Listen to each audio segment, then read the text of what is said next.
Estado ng clinical trials at update sa mga COVID-19 vaccine manufacturers. Ang ating pong alamin mula kay DOST Undersecretary Rowena Guevara. Magandang araw po, Yusek. Gandang umaga po. This is Aljo Pendio, Yusek, with Yusek Roque Ignacio. Nagsimula na nga po itong Janssen ng clinical trial sa bansa ayon po sa mga reports. Ano po ang magiging proseso na pag-aaral ito at gaano ba kalaki at saan-saan ang kanilang sample population? Yusek. Okay, atong Janssen, nagsimula last week ang kanilang trial. Ito yung isa sa tatlong independent clinical trials na sinasagawa sa Philippines. Yung dalawa ay yung Sinovac at saka yung Clover. Itong Janssen, ang paggagawa ng clinical trials nito ay sa NCR, sa Region 4A, at saka sa Region 6. Sa kasalukuyan, nagre-recruit na sila at saka nag-i-screen ng mga participants. Kasi yung proseso po natin ay una muna mag-recruit, tapos i-screen kasi may tinatawag po tayong inclusion at saka exclusion. Inclusion, sino yung pwedeng sumali? Exclusion, sino yung hindi pwedeng sumali? Kunyari sa exclusion, hindi pwede po ang buntis.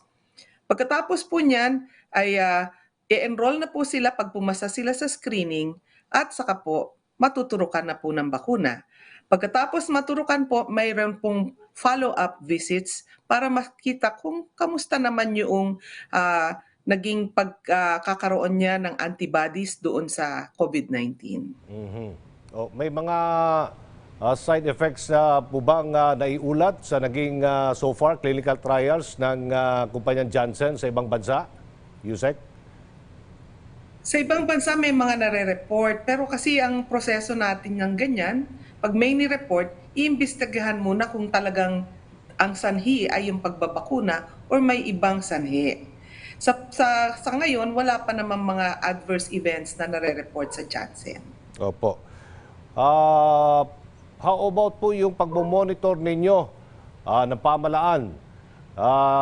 Yung mga sinasagawang independent clinical trials dito po sa Pilipinas, lalo na yung sinasabing adverse effects sa mga lalahok po. Ang ating mga clinical trials, nagsubmito yan ng tinatawag nating protocol kung ano yung mangyayari kapag ka nagkaroon ng adverse event. Ang una sa mangyayari dyan ay ire-report nila yan sa Food and Drug Administration ng Philippines.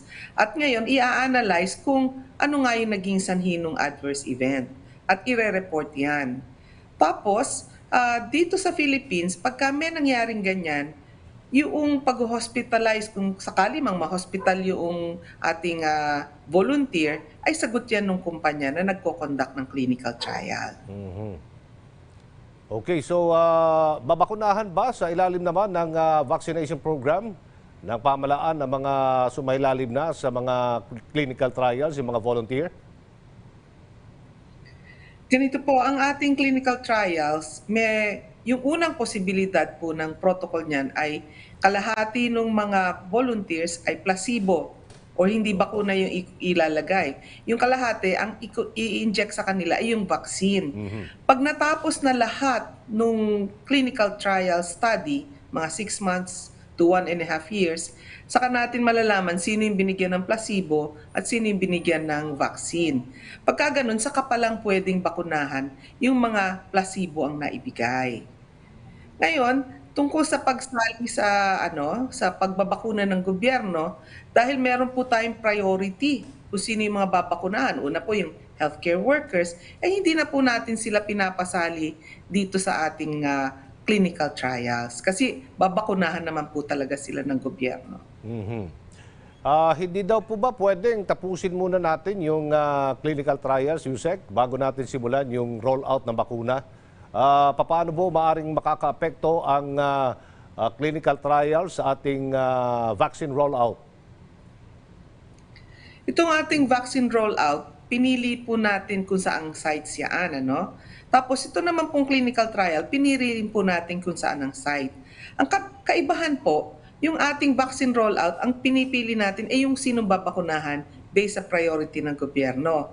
Sa clinical trial po, ang pinipili natin ay yung mga barangay na mataas ang numero ng mga may COVID-19. Pag nag-roll out po tayo at saka pag nag-clinical trial, pwede naman pong magkasabay yan. Hindi naman po pinagbabawal na magkasabay yan. Ang importante lang po ay pag nag-register at nag-volunteer kayo sa clinical trial, susundin po natin yung protocol ng clinical trial at hindi po tayo magpapabakuna ng iba. Opo. Yun lang po. Opo. Kamusta naman po yung iba pang bakuna for clinical trials katulad po sa Solidarity Trial ng WHO Clover Biopharmaceuticals at itong Sinovac? Ano ba ang estado nila, Yusek, at ano po ang nagpapatagal sa kanilang pagsisimula?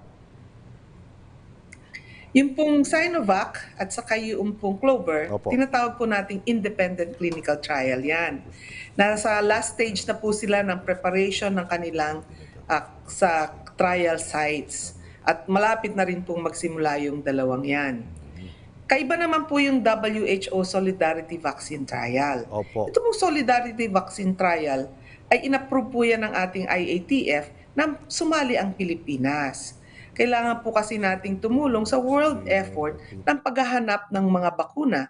Kasi kahit na meron tayong mga bakuna na may emergency use authorization, hindi pa po yan yung tinatawag nating Certificate of Product Registration na pwede mo nang bilhin yung bakuna. Sa kasalukuyan, lagpas 100 po ng mga vaccine ang dinedevelop pa. Yung pagsali ng Philippines sa WHO Solidarity Vaccine Trial ay una, gusto nating tumulong na makahanap ng mabilis ng paghahanap ng bakuna para sa COVID-19. Dahil lagpas 100 na bansa ang magpa-participate dito, mapaghahati-hatian po yung numero na kailangan para sa clinical trial phase 3. Kunwari po, usually 30,000 to 45,000 yung vaccine trial phase 3. Ang mangyayari, konti lang po yung kailangan gawin sa bawat bansa dahil marami magpa-participate. Ready na po yung ating Solidarity Vaccine Trial Team na pinangungunahan po ni Dr. Jodor Lim ng PGH. Nag-conduct na po sila ng training ng ating mga mga sasali po dun sa team ng ating Solidarity Vaccine Trial. Na-identify na rin po natin kung saan yung mga sites na pagsasagawaan itong WHO Solidarity Vaccine Trial. Sa kasalukuyan, hinihintay natin ng WHO na bigay na sa atin yung final operating procedures at saka kung ano yung pangalan ng bakuna para mai-apply din po natin ng clearance sa FDA natin. Tanong na ito bago po ang tanong ng ating kasamahan sa media with Yusek Rocky. Yusek, sa datos po ninyo, ilan po ang mga numero ng mga partisipante dyan po sa clinical trial na yan ng Janssen? Yan pong impormasyon na yan ay ang pwede lang po magsabi ay ang Janssen. Opo. Although binigay sa amin ng impormasyon nung nag-apply sila, meron po tayong confidentiality data agreement. Yung spokesperson po nila ang pwede lang pong sumagot ng tanong na yan. Opo. Magandang umaga, Yusek. Ano po, may tanong si Red Mendoza ng Manila Times. May indemnification din po bang mangyayari vaccine clinical trial at sino po ang dapat sumagot? At kung ang gobyerno po ang sasagot, saan po tayo kukuha ng pondo? Magandang tanong yan, Sir Red. Dito sa independent clinical trials, ang sasagot po ay yung vaccine developer na company. Dito po sa WHO, sagot po ng WHO, meron po silang global insurance na bibilhin para dun sa mga volunteers at pati rin po dun sa mga trialists natin. So hindi po gobyerno ang magbabayad niyan. Opo. Tingin ko may tanong po si Michael Deliso dito ng ABS-CBN News. I think pwede niyo po itong, siguro maaari niyo itong sagutin, Yusek. Natanong na niya kung kumusta yung clinical trial ng Janssen, pero ang tanong niya, when will FDA grant clinical trial approval for Clover and Sinovac? Ang Clover at Sinovac ay nabigyan na yan ng approval to conduct clinical trial. Nung pang kung hindi ako nagkakamali, December or January. So, approved na po yan.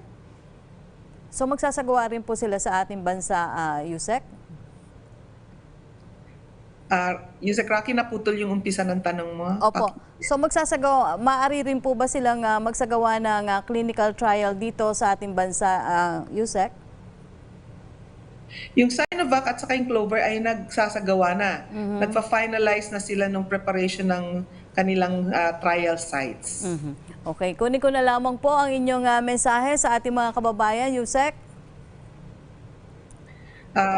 Amin pong ina-encourage ang ating mga kababayan na pag ang barangay nyo po ay napili sa isang mga site ng mga clinical trial, sana po ay sumali po tayo dito sa ating clinical trials kasi kailangan po nating makahanap ng mga bakuna na epektibo at safe at efficacious po.